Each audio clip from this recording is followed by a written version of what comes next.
강철한 카네기 집무실 한가운데 낡고 커다란 그림 하나가 걸려 있다고 합니다. 이 그림은 카네기가 인생의 갈등 그리고 좌절, 포기가 많았던 젊은 시절 어느 한 곳을 방문했을 때 발견한 그림을 나중에 구입하여 자신의 사무실 벽에 걸었던 그림입니다. 유명한 화가의 그림도 아니고 가치가 뛰어난 그림도 아닌 평범한 그림입니다.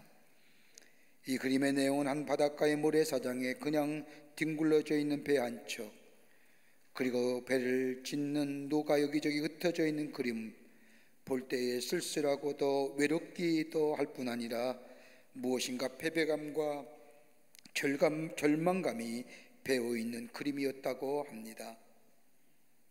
카네기는 이 그림 앞에 머무는 시간이 많았습니다.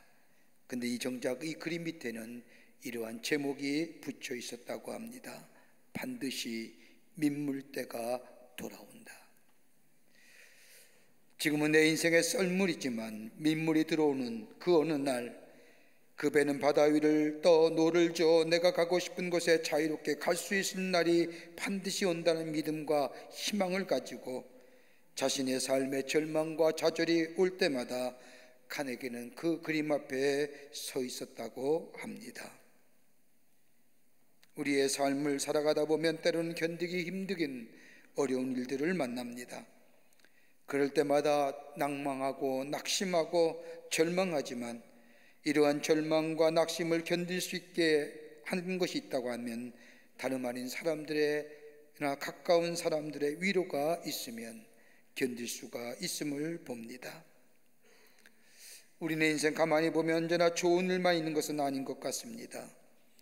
때로는 엄청난 폭풍우가 밀려오기도 하며 마치 썰물처럼 모든 것이 다 쓸려나간 듯한 일도 만나게 하며 때로는 마치 바닷가의 갯벌처럼 모든 것이 드러나 보이기도 하는 삶을 살아갑니다. 그래서 때로는 절망하며 낙심하며 실망할 때가 있음을 보게 됩니다.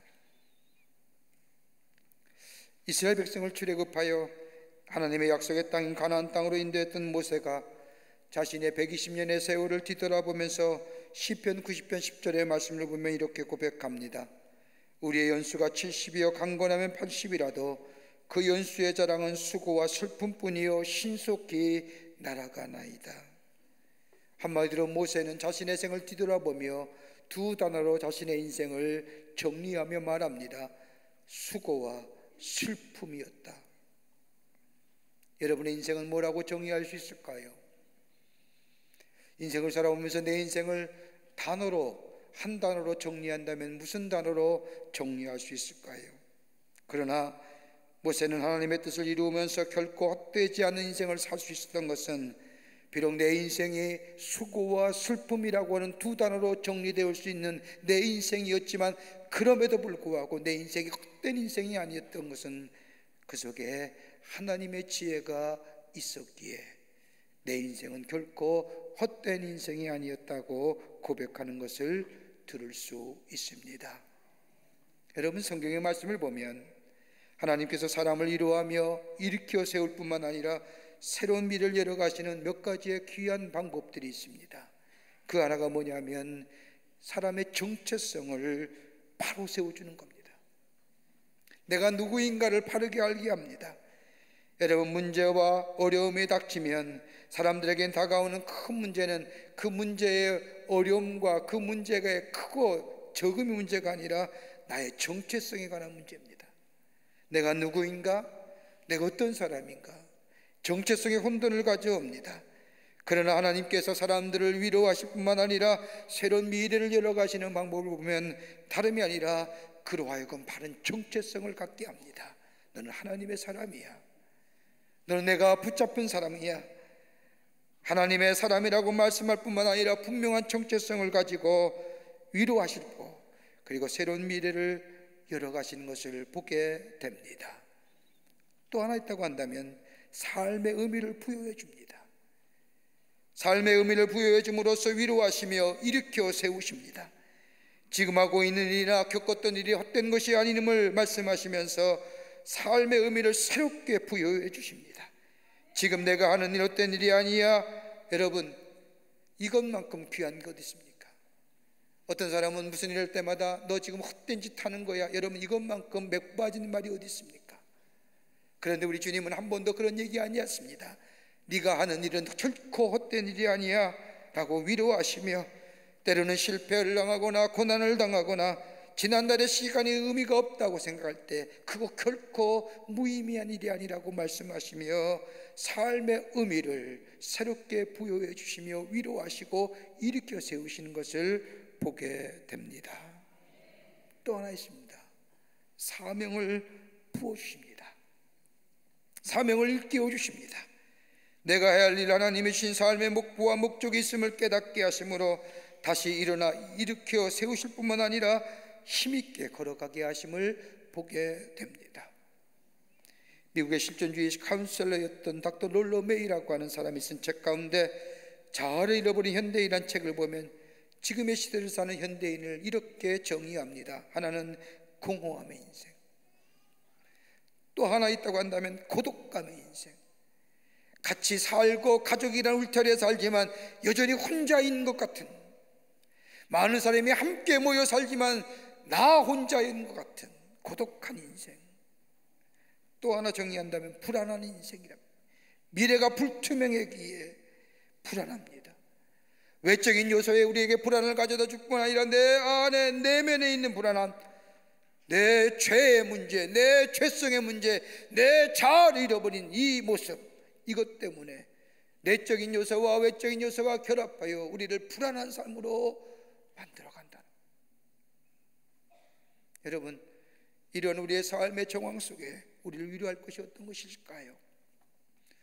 우리를 위로할 뿐만 아니라 우리가 이 주저앉은 우리의 삶을 일으켜 세우셔서 새로운 미래를 향하여 나아가게끔 하는 힘의 원동력이 어디 있을까요? 위로받아야 될 터인데, 위로가 필요한 인생들인데, 오늘 주님은 본문의 말씀을 통해서 우리에게 귀한 말씀, 은혜롭고 회복의 위로의 말씀을 해주시고 계십니다. 본문의 말씀을 통해서 몇 가지를 함께 말씀을 나누며 은혜 받기를 원합니다. 첫째는 하나님의 소중한 존재임을 잊지 말라는 겁니다. 하나님이 우리를 위로하실 때 다시 시작해 하시는 하나님의 위로는 그 어떤 어려움과 고통 속에서도 너는 하나님의 귀중한 존재, 소중한 존재인가라는 것을 잊지 말라고 우리에게 말씀하십니다. 여러분, 오늘 본문의 말씀에 나오는 고린도 교회는 우리가 알다시피 문제가 많은 교회입니다. 아마도 당시 세상의 모든 문제를 다 교회 안에 담고 있다고 해도 과언이 아닙니다. 하나 되어야 되고 성령과 말씀과 기도와 구원과 예수 그리스도도 하나임에도 불구하고 이 고린도 교회는 끊임없는 분쟁과 다툼이 있었습니다. 세상의 다른 세상과 다름없는 윤리와 도덕의 문제가 있었습니다. 이단과 사이비 종교의 모든 사악건들이 교회 안에 다 들어오면서 하나님의 거룩한 공동체라기보다는 세상의 그 어떤 집단보다도 문제가 많은 공동체입니다. 또한 신앙의 공동체라고 불러지기는 너무나 부끄러운 일들이 많이 있었습니다.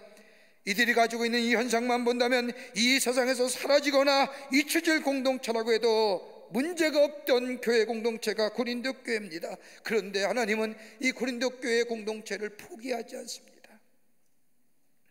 여전히 소중하고 가치 있는 교회라 생각하며 바울을 통하여 고린도 전후서에 장문의 편지를 써서 보내어 저들을 새롭게 하신 것을 보게 됩니다.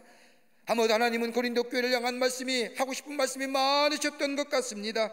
그렇게 얘기하심에도 불구하고 하나님은 고린도 전서와 후서의 첫 장에 고린도 교회를 향하여 하시는 말씀이 있습니다. 1장 3절의 말씀을 보면 고린도 전서에 너희에게 진정이 필요한 것이 평강과 위로나,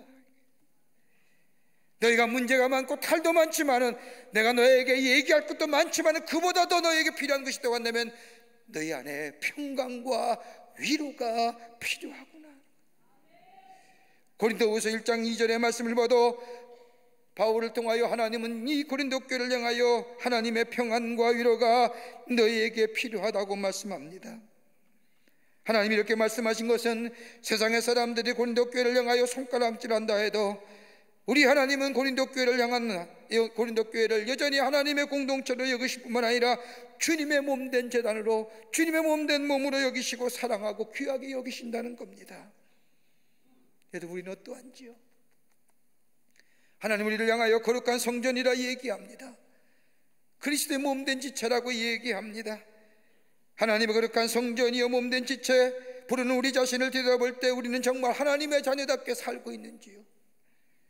우리의 좁은 마음에 온갖 더러운 것과 악한 것들이 내 마음에 가득하여 또한 내 마음에 저장되어 치열한 전쟁을 치르고 있는 것 같습니다. 때로 내가 나를 생각하여도 버리고 싶은 마음이 들 때가 있습니다. 여러분, 바울이 로마서 7장 21절 이하의 말씀을 보면 바울은 자신을 향하여 실존적 고백을 합니다. 나 자신은 선을 행하기를 원하나 나에게 악이 함께 있다고 고백하면서 마음으로는 하나님의 말씀을 즐거워하지만 내 지체는 죄와 법이 나를 이끌어간다고 고백합니다. 여러분, 바울입니다. 훌륭한 사도입니다. 기독교 역사상 이만큼 쓰임받은 사람이 없는 이 바울에게도 내 마음으로는 하나님의 법을 즐거워하지만 내 지체는 죄의 법이 나를 이끌어간다는 겁니다. 마음은 원했는데 내 지체는 여전히 죄의 법 가운데 있다는 겁니다. 그러면서 고백하기를, 로마서 10장 24절의 말씀을 보면 오라 나는 곤고한 사람이로다 이 사망몽에서 누가 나를 건져낼 수 있으랴. 처절한 실존의 고백이죠. 마음은 원인데, 마음은 하나님의 법대로 하나님의 말씀대로 살기를 원하는데 내 육체와 내 지체가 그러지 못하다는, 이게 늘 내 안에 싸운다는 겁니다. 자신을 향하여 철저하게 한탄하는 모습입니다.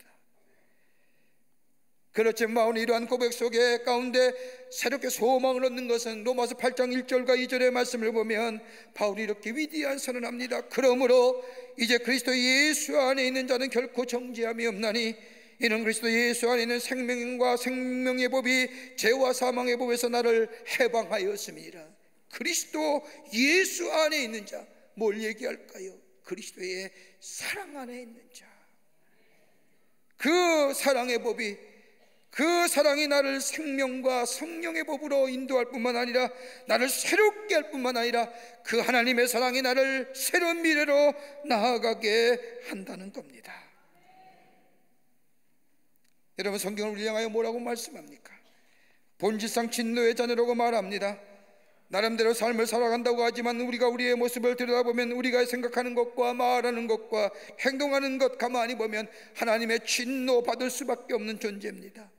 그러기에 우리가 죄를 짓기 때문에 죄인이 아니라 죄인이기 때문에 죄 짓는 겁니다. 죄 짓기 때문에 죄인이 아니라 죄인이기 때문에 죄 짓는 겁니다.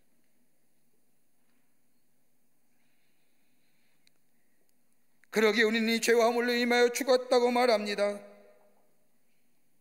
그런데 우리를 대신하여, 죄로 인하여 죽어야 되는 우리를 대신하여 하나님이 당신의 아들 이 땅에 보내주셔서 십자가에 달려 돌아가게 하시고 십자가의 사랑을 통하여 우리를 구원하신 그 하나님의 사랑, 여기 우리가 위로가 되지 않습니까? 시편 46편 1절의 말씀을 보면 다윗이 고백하기를 하나님 우리의 피난처 힘이시여 환난 중에 만난 큰 도움이시라고 고백합니다.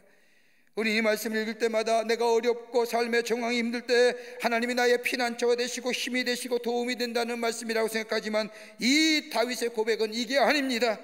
나의 삶이 환난과 삶의 어려움 가운데 있을 때에도 내가 나의 삶이 죄 가운데 넘어가지 않도록, 그 얘기하는 거예요. 삶의 정황이 어렵고 삶의 힘들이 있을 때 내가 죄 가운데 넘어가지 않도록 하나님이 나를 지키시고 나에게 도움이 되시고 나의 피난처 되어주신다는 거예요. 그 얘기하는 겁니다.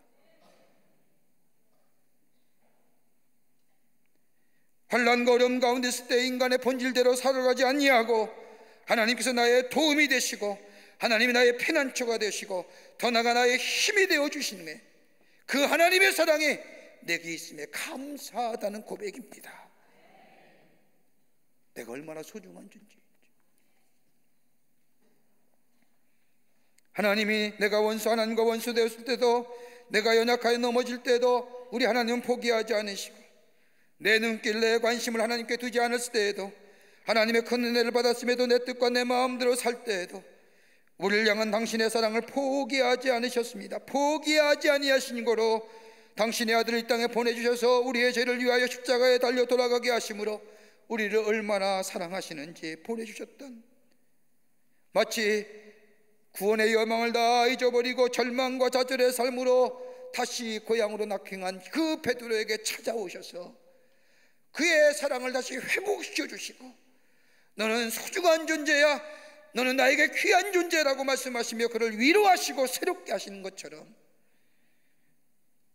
오늘 우리 주님이 나에게 찾아오셔서 우리의 삶의 정황이 어렵고 삶의 환경이 힘들고 여러 가지 내외적으로 참으로 힘들고 어렵다 할지라도 하나님 우리에게 찾아오셔서 너는 내게 가장 소중한 존재이고 내가 너를 사랑하노라. 여러분, 이 말씀이 우리 안에 들려지게 될 때에, 이것이 내게 믿게 될 때에 우리는 새로운 위로와 새로운 힘을 얻는 하나님의 사람으로 살아가게 되는 줄 믿습니다. 한 가정의 아버지가 아들이 공부를 하도 안 하고 속을 썩여서 시험을 왔던 아들을 불러놓고 아버지가 얘기합니다. 이번에 성적이 70점 이상이 안 되면 내 아들 아니다. 이 말 들은 아들은 심한 스트레스를 가지고 공부를 합니다. 잘 안 돼요. 막상 시험을 치고 난 뒤 보니 70점이 안 되는 겁니다. 시험 성적을 받아든 아들이 아버지에게 와서 시험지를 내밀며 얘기합니다. 아저씨,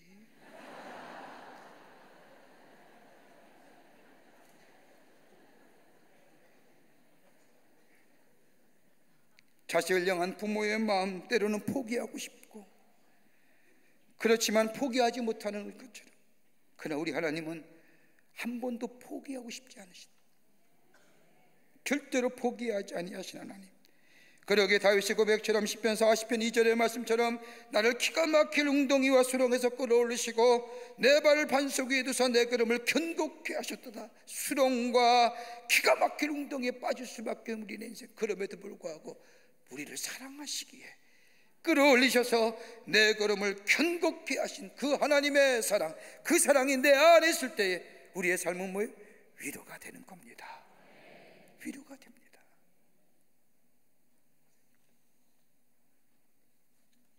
둘째로, 하나님 안에 있다는 것이 우리에게 위로가 됩니다. 하나님 안에 있다는 사실이, 오늘 고린도후서 1장 5절의 말씀을 보면 그리스도의 고난이 우리에게 넘친 것 같이 우리가 받는 위로도 그리스도로 말미암아 넘치는도다라고 바울은 말합니다. 인류의 대속하기 위하여 지신 십자가, 예수님의 십자가의 고난, 여러분 그 고통, 그 고난을 어떻게 감당하셨을까? 여러분 한번 생각해 보신 적 있을까요? 오늘 십자가의 저 고난과 고통만 얘기하지 그것을 감내하실 그 예수님의 그 감내, 인내하시고 참고 견디신 그 힘의 원동력은 어디 있을까요? 다름이 아니라 하나님 안에 계셨기에, 성령 안에 있었기에 예수님은 그 십자가의 고난을 넉넉히 감당하셨던 것을 보게 됩니다. 여러분, 우리 인생의 여정을 살펴보면 우리의 인생의 시간 속에 그것이 고생의 시간이든 실패의 시간이든 아픔의 시간이든 누구나 자신의 인생이라고 하는 시간 가운데 지우고 싶은 인생이 있을 겁니다. 나이가 많든 적든 간에 우리의 사람 인생의 여정을 보면 그것만은 내가 좀 지우고 싶은 시간, 그러나 그때에는 그것이 의미가 없어 보이고 그 시간만큼 내 인생의 허비된 시간 같고, 그 시간은 내게 없었더라면 그 아픔과 그 고통의 긴 시간이 내게 없었을 것이라고 얘기하지만, 그러나 뒤돌아보면 그 시간이 있었기에 오늘 내가 이만큼 성장했고 그 시간이 있었기에 내가 이만큼 성숙된 것이 아닐까. 내가 믿음이 있다고 한다면 그때의 그 어려움 가운데서도 하나님을 붙잡고 내가 견디었기에 오늘 이만큼 믿음의 사람이 되었지 않았을까요? 여러분 다 보십시오. 다른 형제들은 사무엘 앞에 서서 기름 부음 받기 위하여 기다리고 서 있을 때 다윗은 밖에 나가 아버지의 양떼를 쳐야만 했습니다. 그가 사무엘에 통하여 하나님의 기름을 부음받은 후에 무려 24년 동안이나 긴 시간 동안 원치 않는 일과 사람들을 인하여 고통을 당합니다. 한번 생각해 보십시오. 24년입니다. 하나님이 기름 부어 세워서 이스라엘의 왕으로 세우겠다고 한 지 24년 동안 다윗의 삶은 고통과 사람들의 괴로움과 사람들의 모함과 수모와 점철된 역사. 여러분, 이쯤 되면 하나님의 역사, 하나님의 기름 부음 무슨 의미가 있겠냐? 하나님이 뭘 내게 약속하셨다. 때로는 회의도 있고 때로는 마음의 아픔도 있지만 포기하고 좌절할 수 있음에도 불구하고 다윗은 하나님의 약속하심에 따라서 하나님이 때마다 시마다 도우시는 그 하나님의 손길, 때로 내가 알지 못할 때에 도우시는 그 하나님의 손길, 그 위로하시는 하나님의 손길을 채우면서 인내할 때에, 하나님 안에 있게 될 때에 비로소 이스라엘의 왕이 되어 통일왕국 세우고 이스라엘을 다스리는 왕이 되었던 것을 보게 됩니다. 그때 하나님의 도우심이 없었더라면, 그때 하나님의 위로하심이 없었더라면, 여러분, 그러기에 다윗이 하나님은 나의 산성이시요 나의 반석이시요 나의 피할 바이라고 얘기하는 하나님이 아니라 때마다 시마다 도우시고 위로하시는 하나님 안에 구하는 나에게 위로하시고 도우시는 그 하나님의 손길을 시적 표현을 하는 겁니다.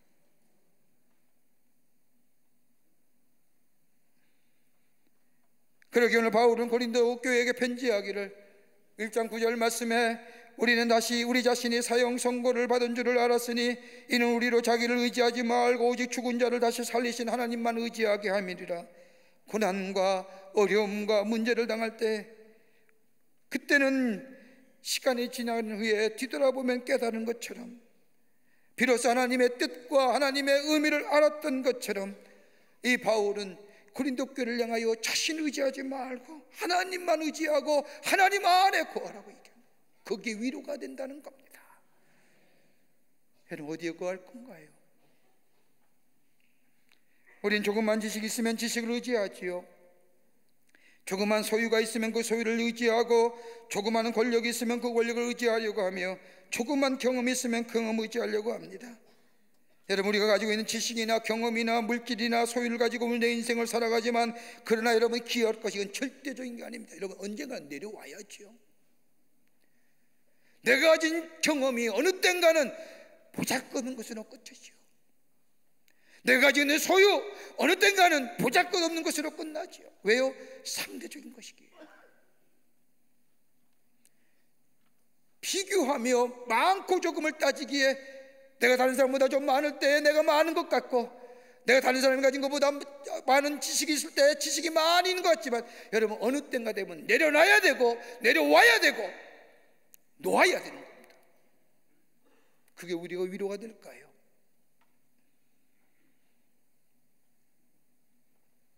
여러분, 상대적인 것들은 지금 것보다 더 큰 것들이 나타나게 되면 사라질 것들입니다. 사라지지 않고 비교되지 않는 절대적인 것, 다름 아닌 전능하신 하나님 안에 거하는 자, 진리 안에 거하는 자, 이 인생은 위로받을 뿐만 아니라 흔들리지 않을 뿐만 아니라 새로운 미래를 향하여 새로운 힘찬 걸음을 다시 한번 도약할 수 있는 새로운 하나님의 사람으로 살게 하시는 줄 믿습니다. 1800년대 미국 매사추세츠에 일어났던 일입니다. 세관에서 일하던 30대 청년이 무능하다는 이유 때문에 해고됩니다.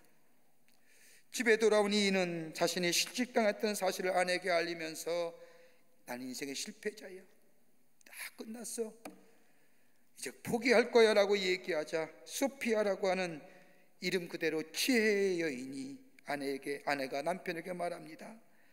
아니에요, 지금이야말로 당신이 그렇게 좋아했던 일, 당신이 그렇게 사랑했던 일을 할 수 있는 시간입니다.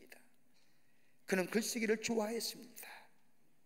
이제부터 글을 쓸 시작할 때입니다라고 말하며 격려합니다. 이런 아내의 말에 남편은 퉁명스럽게 그러면 뭘 먹고 산단 말이요? 라고 묻자 아내는 남편에게 당신이 열심히 일할 때가 돼 열심히 저축했습니다. 1년 정도의 생활비는 그동안 모아두었습니다. 걱정할 필요가 없습니다. 이 기간 동안 당신이 하고 싶은 일 하세요.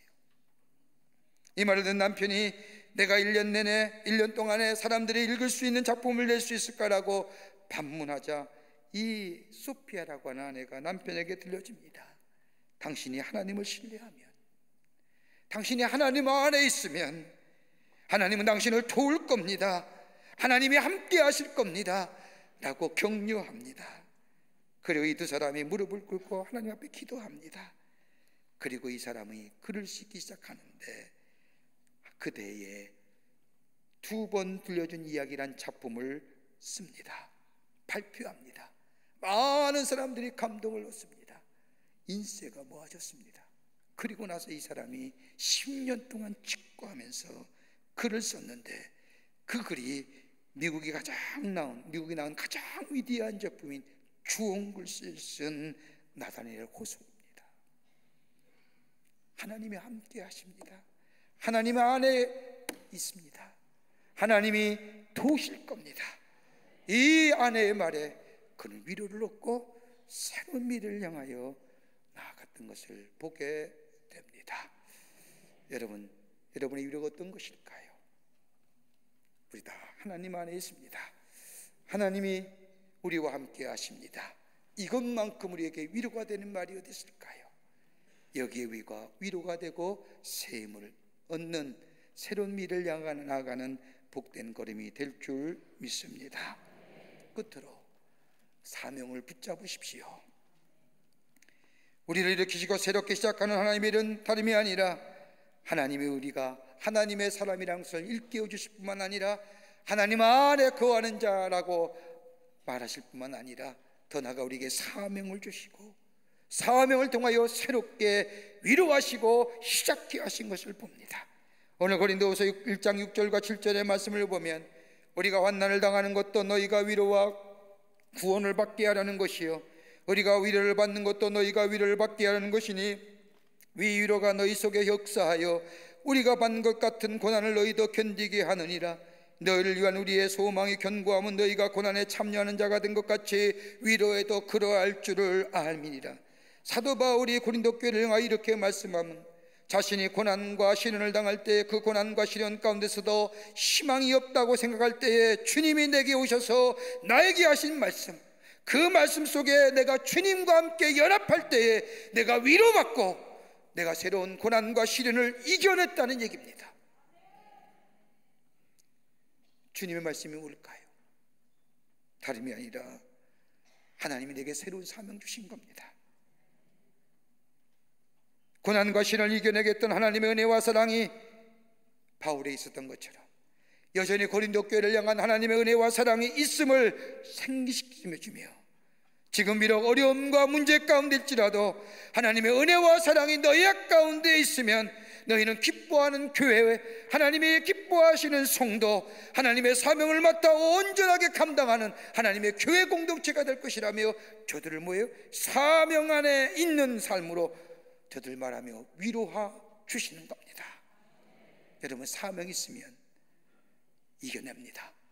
사명이 있으면 새롭게 힘을 얻습니다. 얼마 전에 우리 집사님과 함께 대화하는 중에 제가 참 은혜 받았습니다. 저 자신의 삶을 한번 뒤돌아보는 기회도 됐습니다. 이 집사님이 대화하는 가운데 목사님, 참 사는 것이 힘듭니다. 너무너무 힘듭니다. 돈도 벌어볼 만큼 벌었고 우리의 자식들도 나름대로 잘 됐습니다. 제가 회사를 운영하면서 이렇게 힘들게 회사를 운영할 필요가 있을까? 회의감이 얼마나 오는지요. 포기하고 싶습니다. 머리가 깨지는 것 같습니다. 생각만 하면 회사의 회자만 생각하면 머리가 지긋지긋하게 아픕니다. 그런데 작년부터인가요? 제게 새로운 이상하리만큼 의욕이 생겼습니다. 다름이 아니라 내가 하나님 안에 있음을 깨닫고 내가 성령을 받고 은혜를 받고 하나님의 사랑을 깨닫고 난 후에 내가 내 마음속에 들어오는 생각은 내가 회사를 경영하면서 이익을 남겨 나 자신을 위해서 나만을 위해서 사는 것이 아니라 내 이웃들, 어려운 이웃들과 함께 살고 주님이 내게 준 이 사명 따라 살아야 되겠다고 생각들이 내게 새로운 의욕이 넘칩니다. 저는 그 얘기 듣기 전만 해도 웬만큼 이제 좀 정리하시고 편히 지내시지요 하려고 했습니다. 그 말을 듣는 순간 제가 얼마나 부끄러웠는지요. 하나님이 내게 주신 사명을 따라 살아야겠다고 고백하는 그 집사님, 다시 일하고 싶은 의욕이 생겼다는 거예요. 제게도 얼마나 큰 도전이 되었는지요.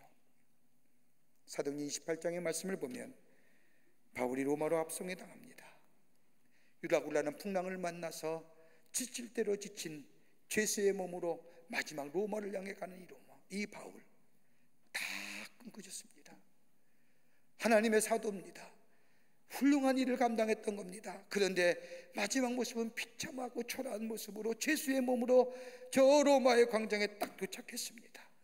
누구도 반겨줄 일이 없을 거라고 생각했던 바울. 그런데 사도행전 28장의 말씀을 보면 당시에 황제의 숭배 사상과 이단 사상이 난무했던 그것에 믿음을 지켰던 로마의 그리스도인들이 아비오 광장에 나와 바울 환영합니다. 바울 선생이여 로마에 오신 것을 환영합니다라고 외치게 될 때 바울은 그 순간 뭐예요? 사도행전 28장의 말씀을 보면 내가 위로함을 받았느니라. 왜요? 내가 아직도 할 일이 있구나. 내가 아직도 사랑할 대상이 있구나. 내가 아직도 사명이 있구나. 그 사명을 붙잡게 될 때 바울은 위로함을 받고 담대한 마음을 가졌다고 성경은 말씀하고 우리에게 증거하십니다. 뭘로 위로받을까요? 가진 지식이요? 아닐 겁니다. 가진 지위와 소유요? 쉽게 사라질 겁니다. 그러나 나는 하나님의 소중한 존재예요.